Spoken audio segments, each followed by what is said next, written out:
to give everybody just a little bit of background on Youth Build. They have been in and out of our budget, I'm going to say for the last 6 or more years. We had appropriated money right after Quinn's administration in the amount of $5 million. Then we went into a budget impasse, and they were not provided with those funds.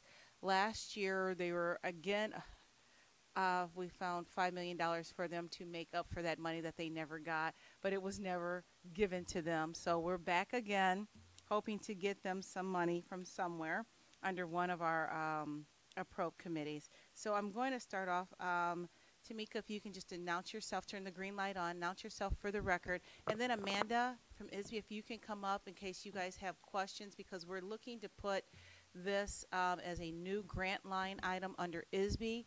So members, this is your opportunity to ask questions regarding that process, what it would look like. This is ISB's opportunity to ask questions, say what they would need in order to establish that grant line as well. So Ms. Wilson.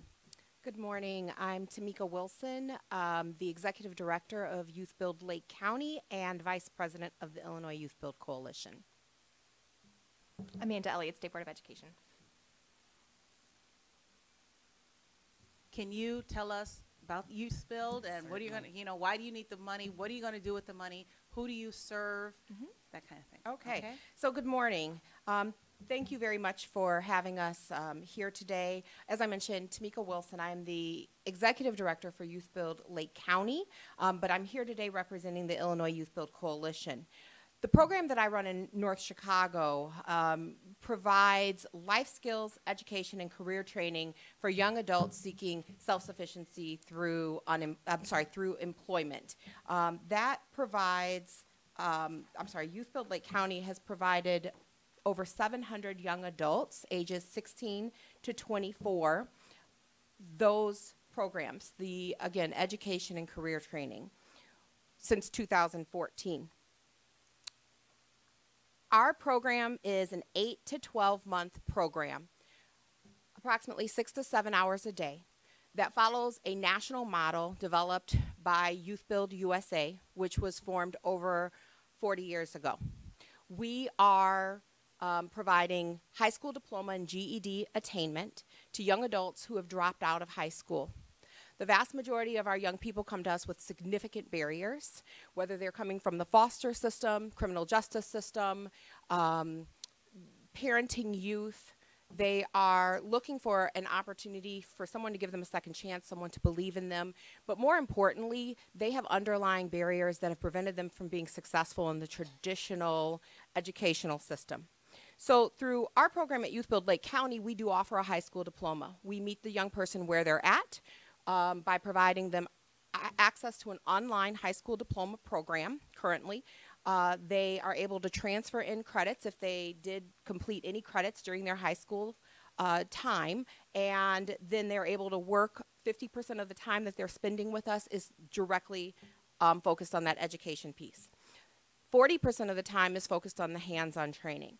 And all Youth Build programs across the state, and there are currently 12 programs operating within the state, all programs offer the hands-on training through affordable housing, build or rehab.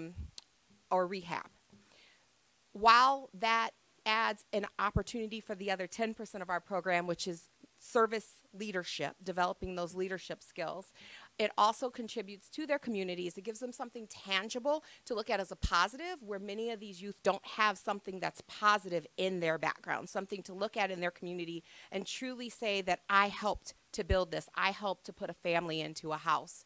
But we aren't looking to develop 40 carpenters, and my program currently serves 55 students. Most of our programs serve anywhere from 15 to 70 students in any given year. We are looking to use that construction site more as a training grounds to help develop soft skills that are necessary for these young people to become employable and to make sure that they're able to retain that employment when they leave our program. So we're looking at things like attention to detail, working as a team, safety, appropriate uniform, timeliness, all the things that are necessary to keep the job once you have the job and to continue to grow in that job and eventually get to a point where you're earning what I like to call a mortgage paying salary. We also encourage all of our students through our programs. We first of all offer opportunities for career certifications in addition to the high school diploma or GED. So all of our students earn some industry recognized credential. And then our programs also encourage those students to continue on with stackable credentials through vocational, community college, or other opportunities. So my program currently offers construction certifications, healthcare, transportation, distribution, logistics, information technology, and other high demand industries. The Youth Build Illinois Coalition, the Illinois Youth Build Coalition, has a network of programs where we're able to share best practices, make sure that we are all maintaining a solid consistency to the model. Even though we have a diversity in the geography and structure of our programs, we are all consistent in that model of delivery. The issue that we have is that we've struggled across the state to establish sustainability without additional support. Many of our programs are currently funded by the Department of Labor.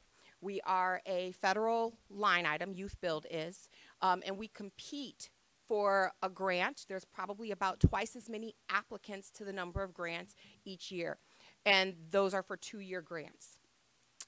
As an example, my program has been consistently funded for the last 5 cycles, so 10 years, through the Department of Labor.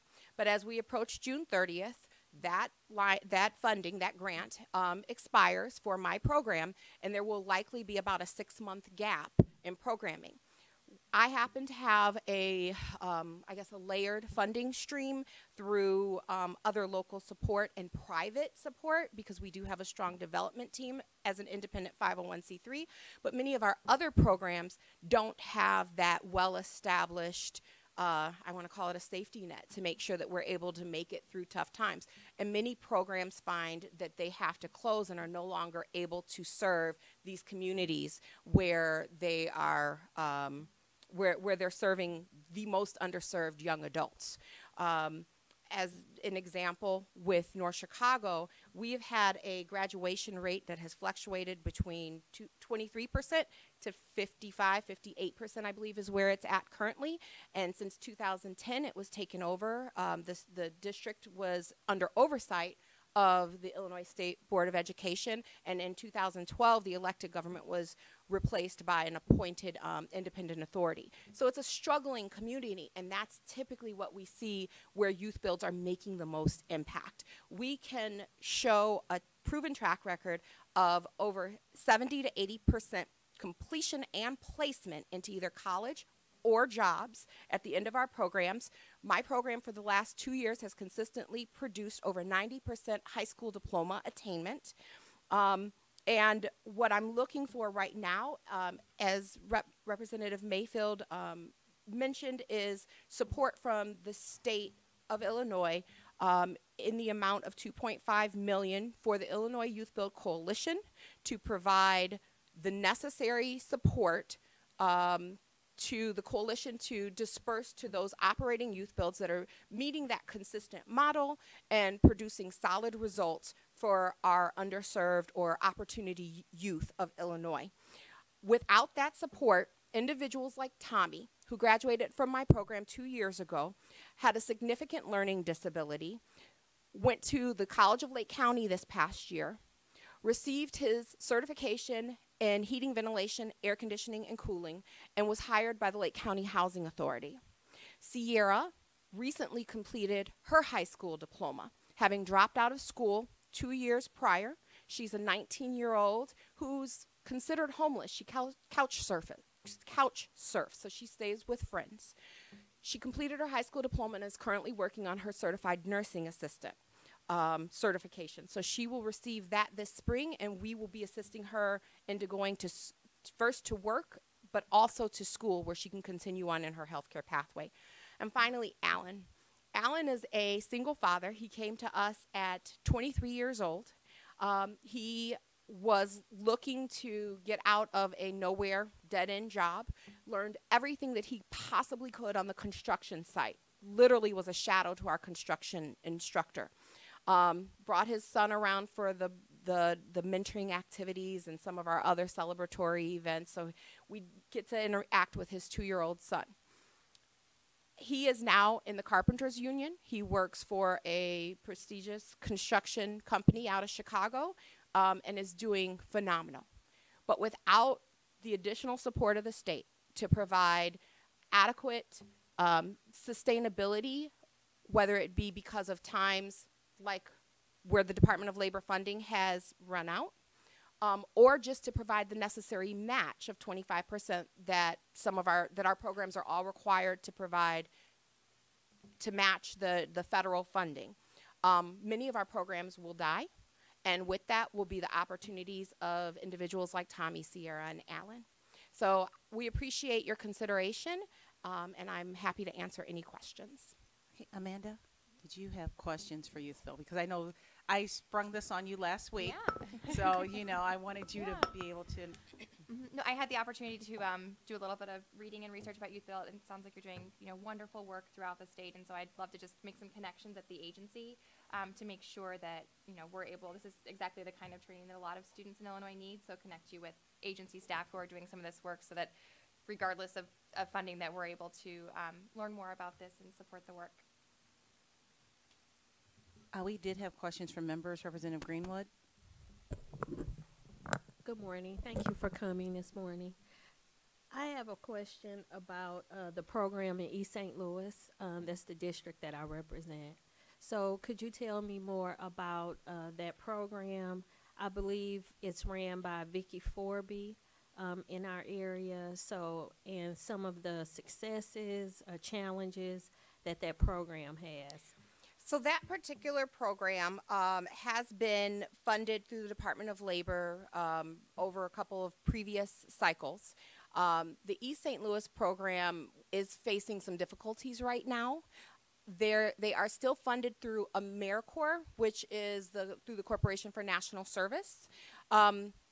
But they are, as I said, they're facing some difficulties. And to be completely transparent, they've communicated that to the coalition.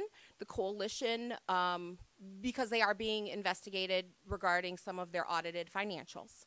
They've communicated that to the coalition, and the coalition has a high standard for making sure that we are providing guidance and oversight. I will say that having just completed a DOL audit over 4 years of finances, those of us that sit on the executive committee for the coalition have a strong I want to make we don't tolerate anything that's going to dampen the Youth Build name. So we are very, very careful in making sure that we're critiquing those that are affiliated with the coalition on a consistent basis. At this point, there's no further information that I have.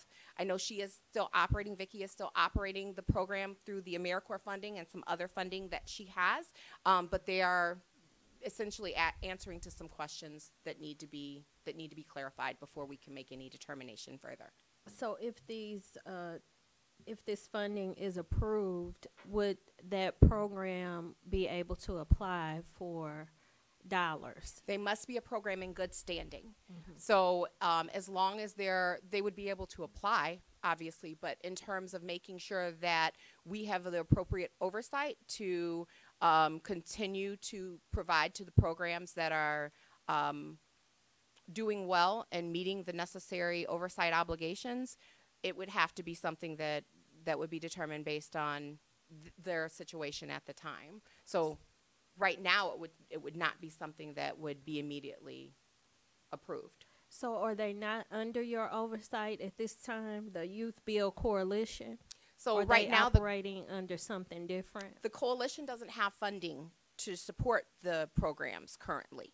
So we will certainly provide advice and training and assistance where necessary among our network of youth builds here in the state. And I'll tell you that there is a diverse level of experience amount of time in operation for all the programs. There are some that have operated for over 20 years, and there's others that were just approved for funding within the last 6 months through the Department of Labor. So we have a wide variety, and we will always offer that assistance. But again, if there is a matter of finance, we want to make sure that we uphold to the standards that are expected from our funders. In this case, it would be the state of Illinois. And we'd want to make sure that we don't do anything to hinder continued relationships in that way. And other organizations from that community can apply also. Is that correct? So the coalition would be willing to support anyone that holds to that consistent youth build model, whether they're funded through the Department of Labor or not. The significance of this would provide opportunities for those not wishing to compete for the federal dollars, but to still be able to provide what has been proven as a strong model for delivering education and training to youth. Okay. East St. Louis is similar to North Chicago in that we are under state oversight as well. So I would be willing to support this because I truly believe that communities like ours need extra support. Thank you. Thank you. Representative Reich. Thanks, Chairman. This is interesting stuff. I need a little bit of background here, though. Am I hearing you say that community programs apply to the Department of Labor, and then basically you are the oversight? How does this work? So the structure. So each youth build program, there are over 270 nationwide, and there is also an international arm in Africa, Mexico. But any organization can determine that they'd like to become a youth build program if they're looking at that model of education, training, and leadership, building affordable housing as a core component. There are many different structures, standalone 501c3s, organizations under an urban league, under a charter school, under a housing authority. So they're formed in many different ways. We are affiliated through Youth Build USA, which does not operate an actual program. They are the training and assistance provider according to the Department of Labor funding, because Youth Build is a federal line item. So your request basically is to provide your organization with the money to take advantage of the matching that comes out of federal appropriation. Yes, as one piece. Those of us that are funded through the federal government, it would be a match opportunity. We're required to have a 25% local or private match. But also, again, for those that do not apply for Department of Labor funding or federal funding, it would allow us the opportunity to continue to serve those young adults in our communities without necessarily having breaks in services as a result of funding not being awarded. As I mentioned, it is a competitive grant. Sure. Or in times when we're in between those funding opportunities. How many youth build organizations or whatever are there in Illinois? There are currently 12 operating youth build programs. And again, those vary in age and experience of the leadership. There are also many who have chosen not to continue operation because of lack of federal funding and therefore the inability to continue. So this funding would actually support roughly 2 or 3 of those that have the proven track record but were not able to continue their funding at the time through the federal government, as well as Representative Greenwood mentioned, the opportunity for new individuals or new programs that are looking to gain support in this model. Are they scattered pretty much statewide, or are they in pockets of areas like, we would suspect Chicago, Rockford, Peoria, East St. Louis, things like that? You're naming quite a few of them, most definitely. Chicago, Quad Cities, I'm sorry, I'm on the wrong page there. But Peoria, North Chicago, Waukegan, Decatur, Godfrey. We are across the Mount Vernon, yes. Okay, so are you basically acting as sort of a, and I don't want to use this term except it's the best term I can find, you're sort of a franchisee um, uh, of these agencies to kind of give them a stamp of approval of some sort of thing? Is that, So is that Illinois Youth Build Coalition, several states have developed coalitions of their youth build programs, so that again we can provide a more local approach to assistance and training for the programs, working as one to be able to provide the necessary local, state, I should say to collaborate on asks like this from the state, as well as to make sure that we are addressing the needs of our specific geography. The programs in California have a very different coalition than those here in Illinois, because we're looking at different industries, different. Sure. Yeah. Okay. Okay, it seems that this committee is going to have the happy task of actually doing some appropriating this year, if I've heard rumors correctly. Is it possible for you to provide us with financial statements for your organization so that we can actually look and see that you're, For the doing what you say? coalition? Yeah. Yes. It's sort of the kind of thing that, basically where the rubber meets the road. Are you spending your money and ultimately our money in a way that you say you are, and are you obtaining results? Certainly. I would like to see that. I in fact, will demand it if we're going to be looking at this from my standpoint. I can certainly provide that. We, as a coalition, have not received state funding in quite a while. So what I'd also like to offer to you is the financials of the organizations of those that sit on the leadership. That would be extremely helpful. Okay. I appreciate that. Very good. Thanks. You're welcome. Amanda, you got any kind of, I guess the one question I have, oh, I did have one more question. How do you find your kids? Do you advertise for them? Do they come to you? Is there a website where we can actually go and kind of poke around and look and see how kids intersect with you and come into your program? All of the above. So each program has the ability to recruit different, however they'd like. Most of our programs, the first thing they'll tell you is word of mouth. And that's because somebody who was in that same circle of young people that kind of got lost in the system came through successfully, and then they told someone else, or somebody's grandmother shared that information, or a mom or a dad. We also work very closely with our local schools, other human service agencies that can refer directly to us, the juvenile and adult probation and criminal justice systems. So we develop a wide web of our network in order to make sure that we're casting that net very widely. Oftentimes, programs run with a wait list because we are, and this is another point for this funding, we're often restricted to a certain number of youth because of the level of funding. So when we increase our funding, we're able to increase capacity. So my program operates with about 35 to 40 students usually. We're at about 55 this year because we had additional funding.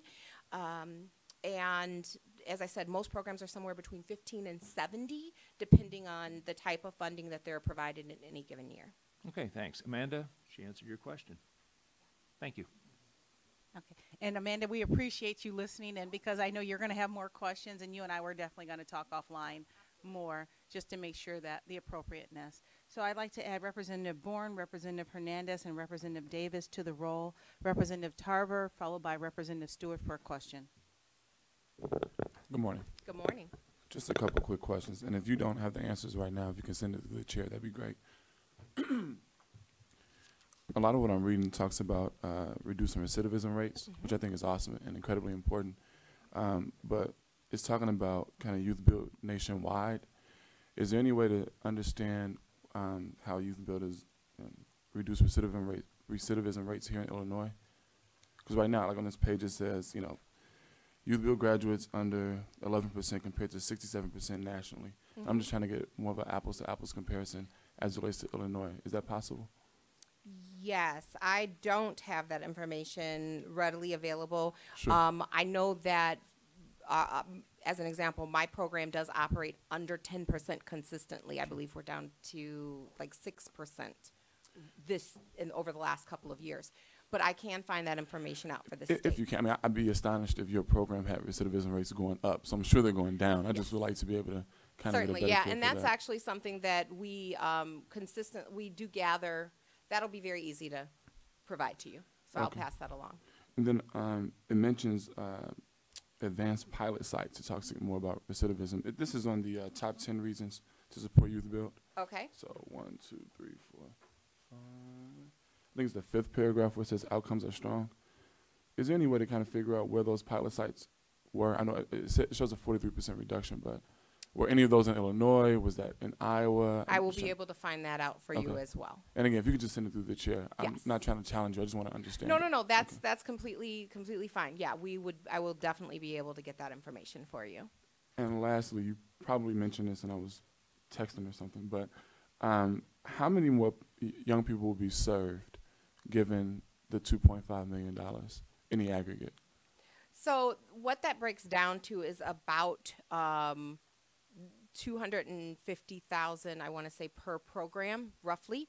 And with that, it's going to vary program to program. In some instances, it's going to, as I said, allow us to continue to serve the students when other funding is absent. For those programs, when we're talking about building capacity, programs vary in the amount per student and what they're spending, and also how wide of an array of wraparound services we're able to provide based on servicing. So sometimes it's a matter of building capacity of what we're able to help the students with, as opposed to necessarily giving a very lean program to a greater number of students, because they need a lot of support.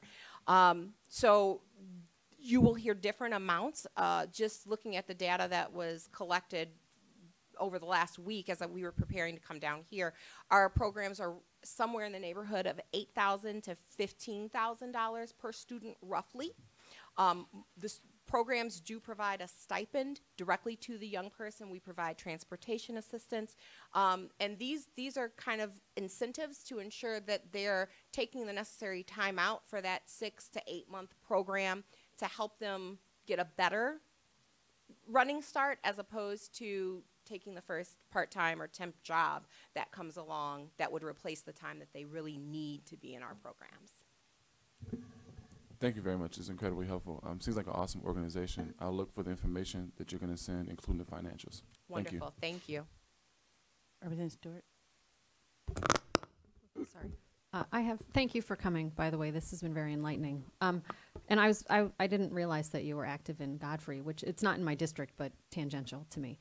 I have more of a comment than a question. Early in your testimony, you kind of said a little bit, I heard it a little bit defensively, that you're not trying to create 40 carpenters, but I think that would be terrific if you did, right? And I think we need to bring back a respect for career and technical education across the board. And you know, if you created 40 working carpenters, some of those would probably start their own carpentry businesses. They would probably join up with HVAC professionals and plumbing professionals and create, you know, general contracting service companies. And I think that would be amazing. So I get, you know, it brings my attention when someone implicates that, well, if we created a carpenter, that wouldn't be all that we could create. I don't think there's anything wrong with it. I think it'd be great. That's all I just wanted to say. No, I appreciate that. Thank you. And I do use that phrase a lot, so I really appreciate the perspective there. I think that to the point that I wanted to make sure that I was sharing with you all is that our students come to us with a wide array of interests for their own career paths. We certainly have been able to see successful tradesmen go into careers, and we've got some wonderful success stories from that. And the other thing that is, I think, significant to your point is that most of our programs, our students, even those that are entering into post-secondary, they're not going into the, they're going in with a high. My program actually has we've got 14 years of data where our young people have truly been assessed through a partnership that we have with Rosalind Franklin Medical School. and they have a high aptitude to working with their hands. So vocational training is tremendous for these young adults. And coming from a household where my husband actually is a tradesman and as a water operator, where these young people can rival those of us with bachelor's and master's degrees that do other work. I want to just kind of reiterate that we are educating the young people that a semester or a year-long certification course at the local community college or a vocational school pathway where they can take the time off when necessary and come back and gain additional stackable credentials continues to boost their earnings over the course of their lives and allows them to work in an area that we hope they'll find passion. Thank you. Are there any other questions from committee? Any other questions? Tamika, thank you so, Ms. Wilson, I'm sorry. Thank you so much for being here. Thank you so much for testifying, sharing your program with us. We look forward to getting that information back. I appreciate your answers regarding the coalition and how you're going to be good fiscal stewards, because these are not our dollars, these are everybody's dollars. These are taxpayer dollars. So this committee, you know, we're very conservative all across on both sides. So we want to make sure that the money that's going out there is going to be spent and spent wisely. So Thank you for watching the Illinois Channel. You may also wish to follow us online, where you are free to make comments or program suggestions. Get our breaking news updates on Twitter, where you can find us at Illinois Channel. You can find our past programming on YouTube at youtube.com/Illinois Channel TV. Or you can go to the Illinois Channel website at illinoischannel.org. There you can find not only our current video stories and programs, but also our library of past programs, as well as articles that provide additional information about Illinois issues and individuals. The Illinois Channel, keeping you connected to your state, your issues, your home.